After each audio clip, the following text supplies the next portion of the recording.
Alright, hey everybody, it's the Aristocrat himself here. I figured I would do a video blog this time just because I'm too kind of pissed and wound up to type right now, and so it's a lot easier just to run off at the mouth, which I'll try not to do too much, but I just want to do it for a few seconds here in a video blog about the situation that's going on in Egypt. I don't know if anybody who follows my Twitter account, at Aristocrat, knows, but I've been kind of in a little bit of a unilateral Twitter war lately with the Muslim Brotherhood, the Freedom and Justice Party, the ruling party in Egypt right now under President Mohamed Morsi, because this stuff going on in Egypt just got me so wound up and pissed off.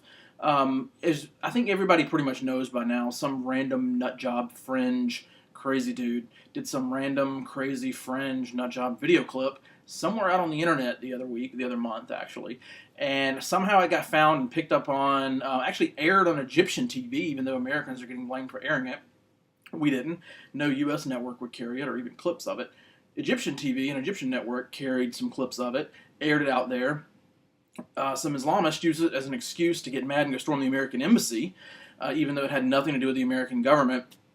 And you had the Egyptian government just sitting by watching everybody scale this huge wall and not doing anything and saying, okay, maybe eventually we'll get around to issuing a statement on it, which they eventually did. And the statement said, well, we really should protect our diplomatic guests and foreigners here, but you know what? The U.S. government should enforce its laws and arrest the person who made this video clip on the web somewhere, whoever he is, and pull it off the networks and stop airing it, etc., etc., etc. Newsflash. That's a damn lie, because it didn't air in the U.S. No U.S. network would air it. An Egyptian network aired it, which was crazy, but no U.S. network would air that. It was out there on the internet somewhere. The U.S. can't just go arrest somebody for making a video clip, even if it's insulting. Even if it's insulting in the most egregious way. Of course, we all know that, but this rumor mill going around on the Arab street, this pervasive problem that goes on in the Arab world, and we have it too, but it's really especially strong there, where you have these rumors started and spread that are unverified, that get picked up on, that get passed on, that get elaborated upon, about people they might not necessarily like, whether it be Israel, whether it be the United States, the United Kingdom, Christians, Jews, whatever. You have this problem of this self-perpetuating rumor mill going on that spreads this stuff, and then before you know it, you got people out there protesting, and then you got people storming the American embassy or the British embassy next door, or you have somebody burning an American flag, and then you got people back in the States saying, what the hell are you guys doing? Like, we didn't do that. We didn't make this video clip. We didn't air this video clip. We don't even know. The guy who did it's Egyptian. So you got people in the States saying, what are you doing? Like, why are you treating us like this? And why are you acting crazy? And why are ordinary Egyptians not out there protesting you for doing that? You have Americans left and right saying, we would never agree with a video clip like that. Stupidest thing we've ever seen. We don't have the time of day for it. But you got Egyptian TV airing it. You've got protesters storming the American embassy, drawing millions of people into this video clip. Now it's probably got tens of millions of views when it wasn't even given the time of day before. But now you've made it famous, and you're blaming us for it, and you're making up things like the fact that we just have these laws we're not enforcing. That means we can go arrest the Egyptian who made it. It's just not true. And you got this crazy situation now where we're back to square one, it seems like, with Egypt, where tourists are seeing this, or Americans are seeing this stuff on TV, Europeans are seeing it on TV. They think all of Egypt is in flames, and it's not, of course. It's only in downtown, and it's only a couple of people. But that's what people see, and now people are afraid to go to Egypt again, and it's just a continuous cycle. It's like Egypt keeps shooting itself in the foot again and again and again. You think that the situation has calmed down and life's going back to normal. Egypt's going to build itself back up, prosper again economically. People are going to visit. People are going to fall in love with Egypt again. And then something like this happens, and then the system perpetuates it, and it just explodes again, and you're back to square one. And, you know, the sad part about that really is that the people who are really getting hurt here, you know, Americans aren't getting hurt.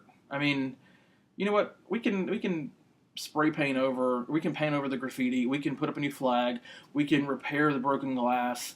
You know who's really getting hurt here are the ordinary Egyptians who are involved in the tourist industry in Egypt, directly or indirectly, and who are going broke, who are starving because people are staying away because they think Egypt's this crazy volatile place, the whole country, and it's really not. It's just this tiny little square, usually for a couple of days, and then video gets taken of that, and then it gets shown on continuous loop in the States, and people think that's Egypt, all the time, all Egyptians.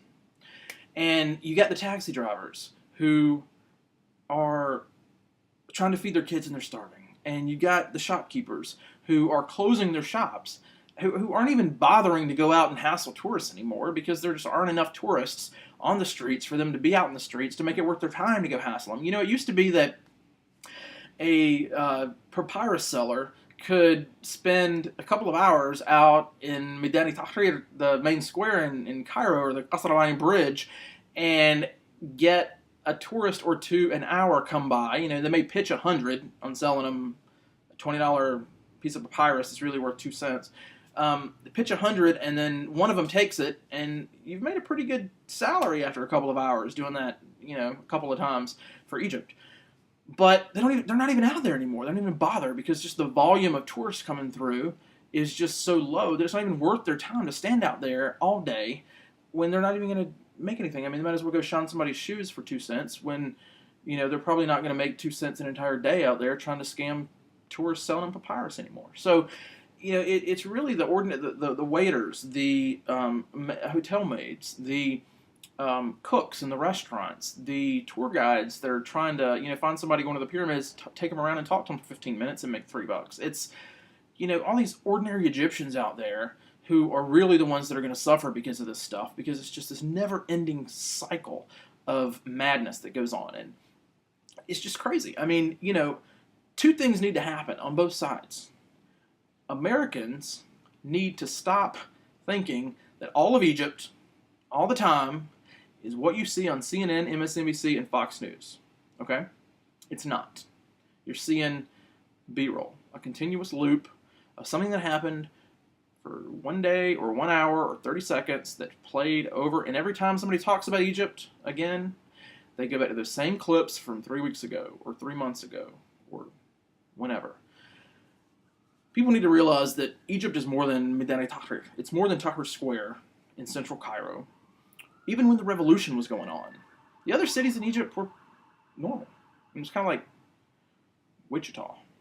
You know, I kind of analogize it to when that Sikh temple shooting happened the other month. According to how Americans react to stuff happening in the Middle East, you should think that Seattle is unsafe for Indians to come to because some Sikhs were attacked in Detroit, or wherever it was.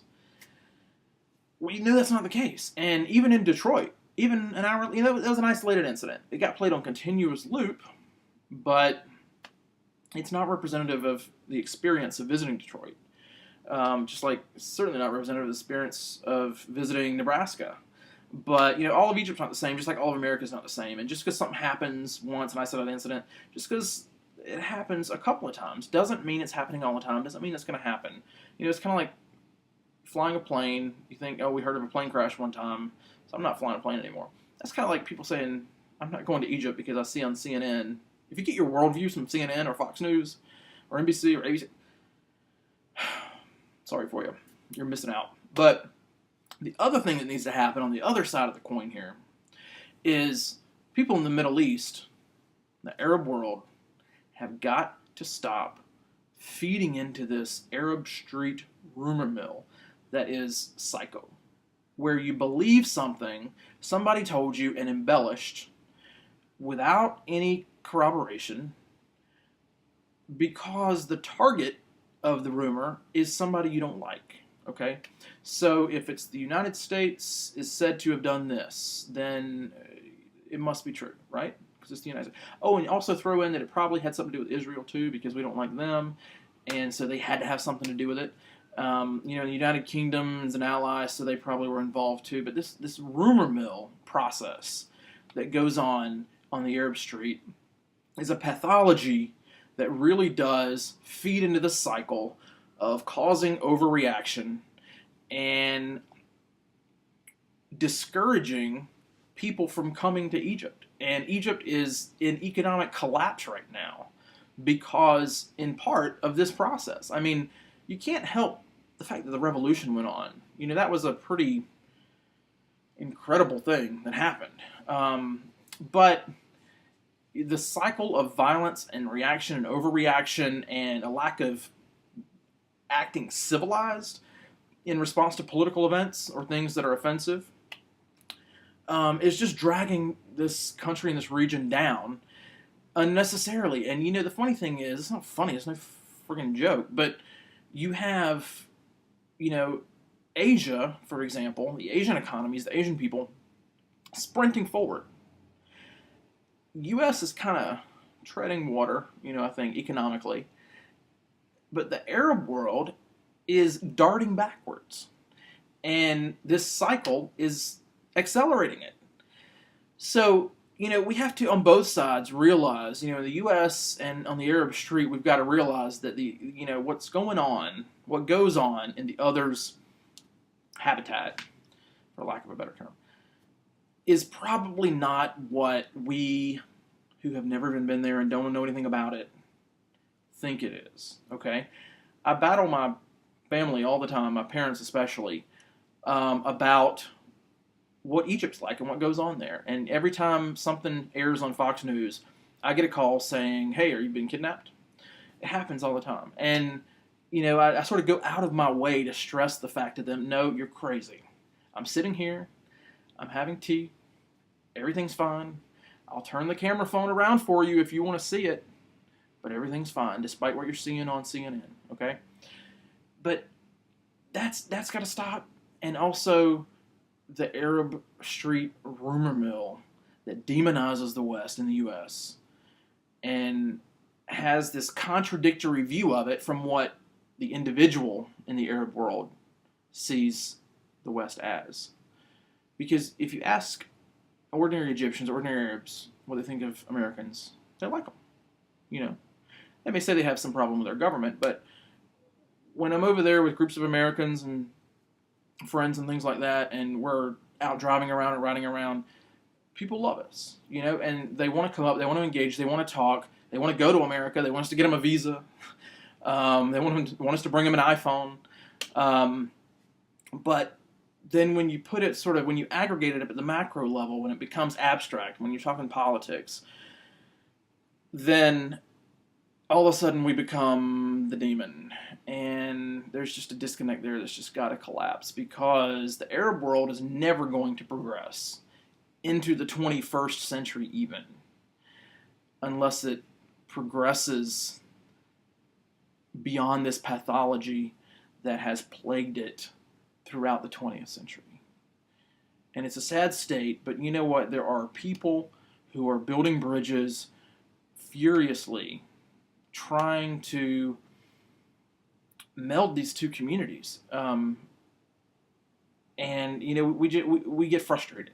We get frustrated when we think we've come so far and the cycle is being broken, and Egypt, for example, is getting back to normal, life's getting back to normal, and we see stuff like this explode. And what you're hearing here is, you know, what I like to call democratized diplomacy. This is me talking directly to, this is one American talking to, well, other Americans, but also to members of the international community, the Arab world. This is our feelings and frustrations. And, you know, all of us don't necessarily think that the U.S. government right now especially is representing our frustration with this situation going on in the Middle East. And, you know, we kind of see them doing this diplomatic dance. We don't want to offend because they're already offended. We don't want to be too strong in our words. I mean, that's understandable, but this is democratized diplomacy right here, enabled by technology. You know, technology has broken down the barriers to media distribution, to communication. You know, you don't need a network or a production company or, you know, some decider on high somewhere deciding what films get made. Well, obviously what films get made. You know, what TV shows get put on Hulu or YouTube. You don't need that anymore. So in the same way, it's kind of like this democratized diplomacy concept going on right here. And you see it on Twitter. If you just do hashtag Egypt, you can see all people's opinions that are in conflict with the official foot dragging of the U.S. government right now in response to this. And it's just an honest reaction from somebody who knows Egypt well, knows and loves the Egyptian people, but this is our desperation for those of us trying to build the bridges, trying to break down the barriers to all of our differences and blah blah blah, that up in the cloud stuff. Just trying to be honest and frank and just do something about it and talk frankly about it. And that is the Aristocrats blog entry for today. That's all I got. So, Egyptians, I love you. Ana bahebak. Lekin WTF.